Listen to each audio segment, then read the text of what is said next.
kita akan lakukan ice breaking seperti minggu kemarin. Masih ingat? Masih. Oke, kita mulai. 1, 2, 3. Tepuk jari 1, tepuk jari 2, tepuk jari 3, tepuk jari 4, tepuk jari 5, tepuk di semua, tangan ke atas, bersiap berdoa. Bismillahirrahmanirrahim. Raditu billahi rabban wa bil Islam dinan wa bi Muhammad nabiyyan wa rasulan wa bi dzikrihi Oke, selanjutnya Ibu akan melakukan absensi atau kehadiran. Yang pertama adalah Mbak Siti Hasanah, Mbak Fiana, Mbak Aida, Mbak Lina ini. Tapi saya kira apa Mbak Aida? Yang sudah kita doakan semoga Mbak Lina ini segera disembuhkan oleh Allah. Amin. Baik, selanjutnya coba supaya kita belajar dengan lebih nyaman. Sampah-sampah yang ada di sekitar kalian bisa dibuang terlebih dahulu. Itu Mbak Siti sebelahnya. Sembari dirapikan tempat duduknya dan ambil posisi ternyaman. Kita dulu.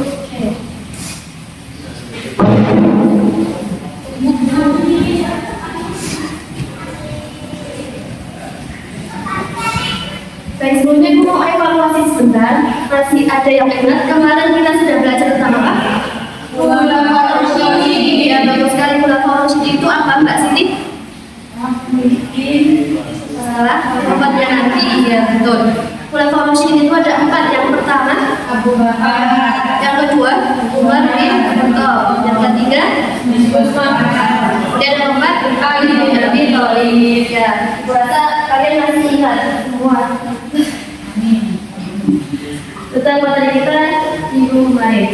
Selanjutnya kita akan lanjutkan ke bab selanjutnya, yaitu mengenai strategi dakwah Nabi Muhammad di Mekah. Sebelum itu mau anak-anak sekalian siapkan tulis, karena Qayyidul Ilma wal kita ilmu itu diikat dengan tulisan, maka harus siap alat tulisnya, buku dan pena. Hari ini kita akan bahas tentang strategi dakwah Nabi Muhammad di Mekah.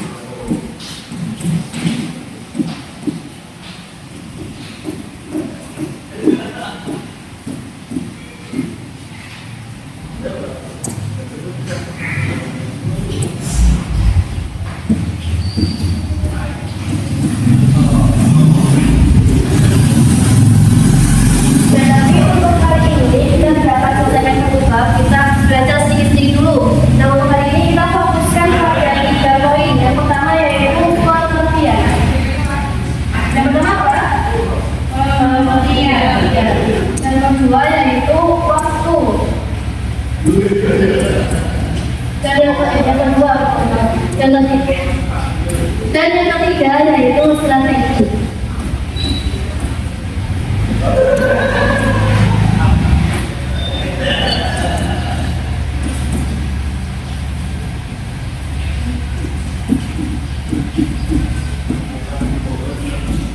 Saya itu mau tanya, coba ada yang tahu apa itu dakwah?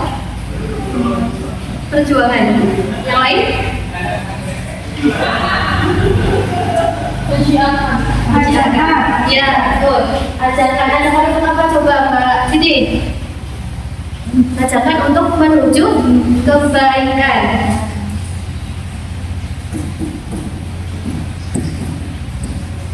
Ya, jadi dakwah itu adalah ajarkan untuk menuju kebaikan, baik dari ucapan maupun perbuatan. Seperti yang kita ketahui, Nabi Muhammad itu diangkat menjadi Rasul pada tahun 610 Masehi, tepatnya pada usia 40 tahun. Nah, pada saat itu Nabi Muhammad itu sekaligus mendapatkan wahyu, yaitu surat Al-Mudaththir ayat 1-7. Yang mana ini adalah perintah untuk Nabi Muhammad agar berdakwah. Nah, jadi Nabi Muhammad itu berdakwah totalnya itu selama 23 tahun. 23 tahun ini 13 tahun dilaksanakan di Mekah dan 10 tahunnya di Madinah. Jadi untuk pertemuan kali ini kita fokuskan untuk dakwah Nabi Muhammad di Mekah.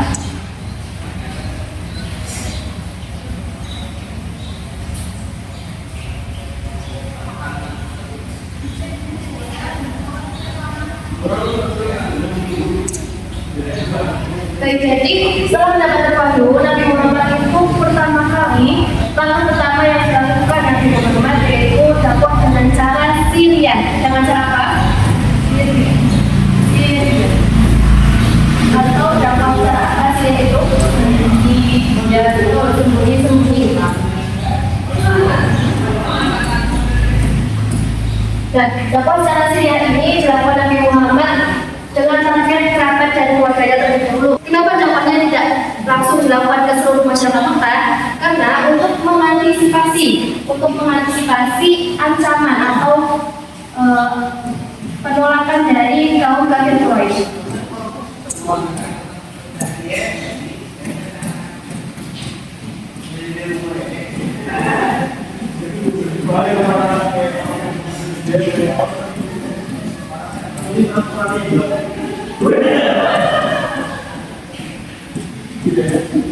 Ya, jadi seperti yang kita ketahui, seperti yang perlu kita ketahui, bangsa Mekah pada saat itu adalah masyarakat jahiliyah. Jahiliyah di sini itu tidak diartikan sebagai masyarakat yang bodoh.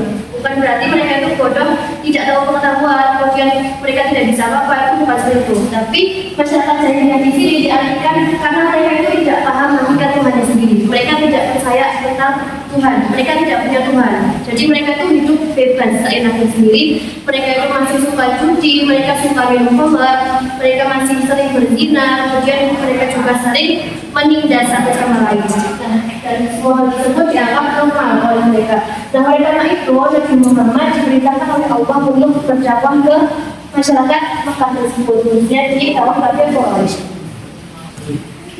Seiring berjalannya zaman, waktu itu Rasulullah berhasil membawa beberapa orang yang masuk Islam pertama kali. Di situ ada 4 orang. Nah, 4 orang yang masuk Islam pertama kali itu disebut dengan As-Sabiquna Awwalun.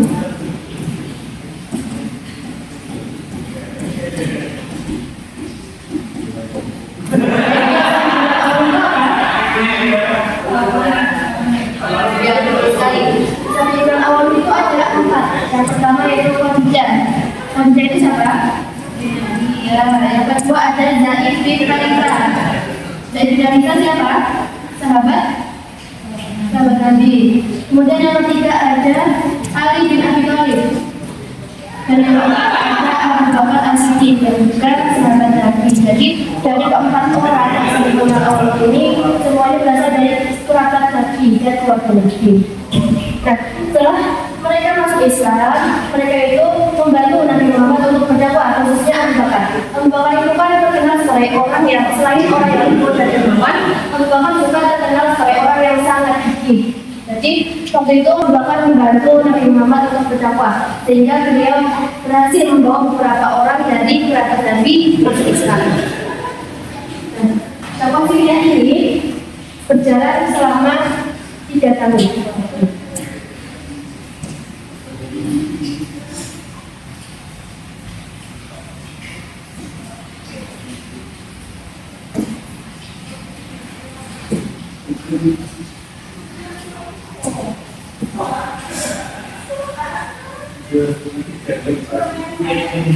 Nah, setelah Nabi Muhammad berhasil menjalankan dakwah secara siriah, yang kedua Nabi Muhammad menjalankan dakwah secara jahiliyah. Dakwah secara apa?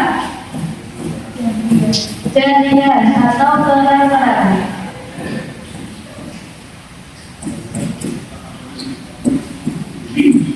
Saat itu Nabi Muhammad mendapatkan wahyu juga dari Allah tentang surah Al-Hijr ayat 94 yang memerintahkan Nabi Muhammad untuk berdakwah secara jahiliyah.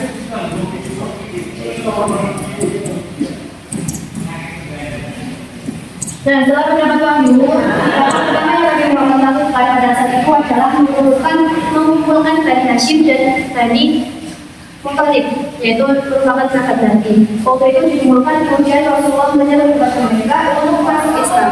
Tapi apa yang terjadi? Mereka menolak. Tidak ada satupun yang menerima, kecuali satu tokoh, yaitu Abu Talib. Abu Talib itu siapa? mengumpulkan diri. Nah, dengan adanya dukungan dari para nabi, semua itu semakin gigih untuk melanjutkan dakwahnya. Hingga saat itu Rasulullah memberanikan diri untuk naik ke Bukit Sofa. Menaik ke Bukit Sofa, kemudian menyeru kepada masyarakat Mekah. Dari sahabatku, ayo kita masuk Islam, ayo kita beriman kepada Allah. Tapi waktu itu ada satu orang yang langsung memotong perkataan Nabi. Orang tersebut adalah Abraham. Dia berkata, "Celakalah engkau wahai Muhammad, untuk inikah engkau memanggil kami?" Jadi dia itu seolah-olah benar-benar tidak mau sama sekali menerima dakwahnya. Perkataan tersebut tidak dijawab oleh Nabi Muhammad, melainkan langsung oleh Allah. Allah menurunkan Quran surah Al-Lahab untuk memperingatkan kepada Abu Lahab. Dan setelah itu dakwah Nabi Muhammad terdengar luas di seluruh dunia. Dan dengan hal tersebut tentunya membuat kafir Quraisy itu sangat marah. Kemarahan mereka semakin bergejolak hingga melakukan beberapa pemboikotan. Seperti mereka memberikan kepada Abu Thalib paman Nabi dan meminta bantuan supaya Abu Thalib itu mulai Nabi Muhammad untuk mengagalkan dakwahnya. Kemudian mereka menjelaskan Islam, membuat masyarakat ragu dengan Islam, dan bahkan yang paling anehnya mereka waktu itu meminta Nabi Muhammad itu untuk bertoleransi, tapi bertoleransinya dalam agama. Jadi mereka bilang ketika Nabi Muhammad mau masuk ke kabupaten Quraisy dan mengikuti ajaran mereka, maka nanti dari kabupaten Quraisy juga akan masuk Islam. Tapi apa yang Nabi Muhammad lakukan? Jelas Nabi Muhammad itu menolak. Dan kemudian Allah pun menurunkan firman Quran surah Al-Kafirun ayat 1 sampai 7. Yang dimana surah ini isinya itu tentang toleransi. Yang dimana toleransi dalam hal agama itu sangat tidak diperbolehkan. Kalau dalam hal muamalah atau hal yang lainnya itu boleh, tapi kalau dalam hal agama kita harus berpegang teguh dan sama sekali tidak boleh bertoleransi. Dan setelah itu para Nabi Muhammad menolak, maka kaum kafir Quraisy kembali bergejolak marahnya. Mereka itu memboikot Nabi. Bukan hanya memboikot Nabi saja, tapi memboikot kaumnya semua dari Bani Hashim dan dari Muthalib. Mereka itu membuat surat pernyataan yang ditulis di pojok Ka'bah. Mereka menuliskan bahwasanya kaum kafir Quraisy itu tidak akan menikah, tidak akan bertoleransi, tidak akan membantu kepada Rasulullah dan kaumnya.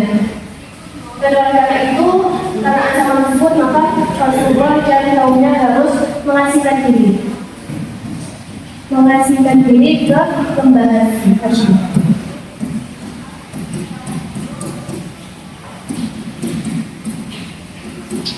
Yang dimana di sini Rasulullah mengasihkan diri selama 3 tahun lamanya. Mereka tidak mendapatkan makan, mereka tidak bisa tidur selama 3 tahun. Tetapi dengan kemurahan Allah itu selalu membantu Nabi Muhammad dengan cara entah yang tersesat, membawa makanan, sehingga Nabi Muhammad bisa bertahan hidup selama 3 tahun di lembah Hashim. Nah, setelah berjalan 3 tahun, Allah memberitahukan kepada Nabi Muhammad bahwasanya surat tersebut, surat perjanjian boikot itu ternyata sudah ditandatangani, yang menyatakan bahwasanya surat tersebut sudah batal atau sudah tidak berlaku lagi. Dan dengan hal tersebut, maka Nabi Muhammad dan kaumnya bisa keluar dari lembah Bani Hashim dan kembali melanjutkan dakwahnya. Jadi ini pada kita pada hari ini, coba Ibu mau tanya, nilai yang bisa kalian ambil dari materi kita hari ini apa? Yang pertama Mbak Siti dulu. Sabar menghadapi dari penolakan atau ejekan dari komunitas. Ya betul. Terus apa lagi? Berimbal, berkumpul dan berdiri, tawarin harta, berhiasi bersama. Ya betul. Ada lagi? Mengutamakan amal mulia.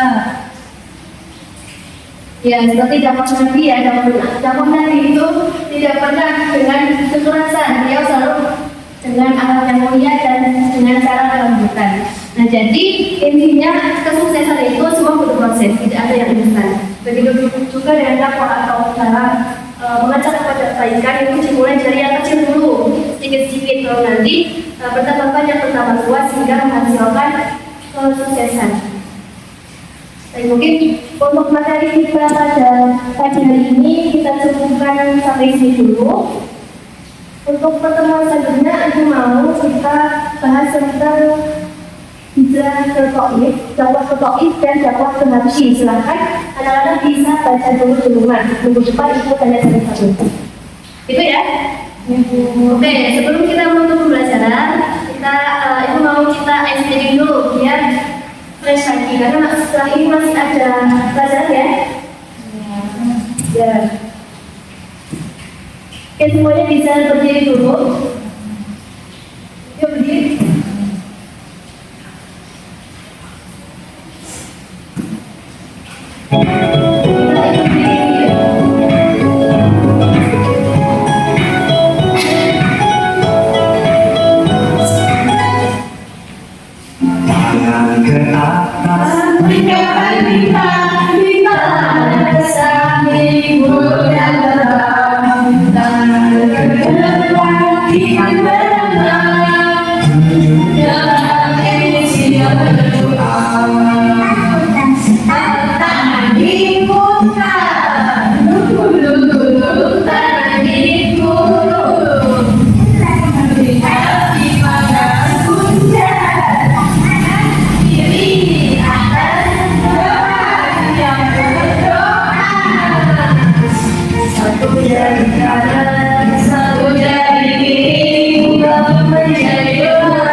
Bismillahirrahmanirrahim. Subhanallahumma wa bihamdika asyhadu an la ilaha illa anta astaghfiruka wa atubu ilaik. Jadi sebelum kita akhiri pembelajaran, Ibu mau berpesan jangan lupa kalian tetap semangat belajar, jaga makan, jangan lupa istirahat dan jangan lupa jaga kesehatan.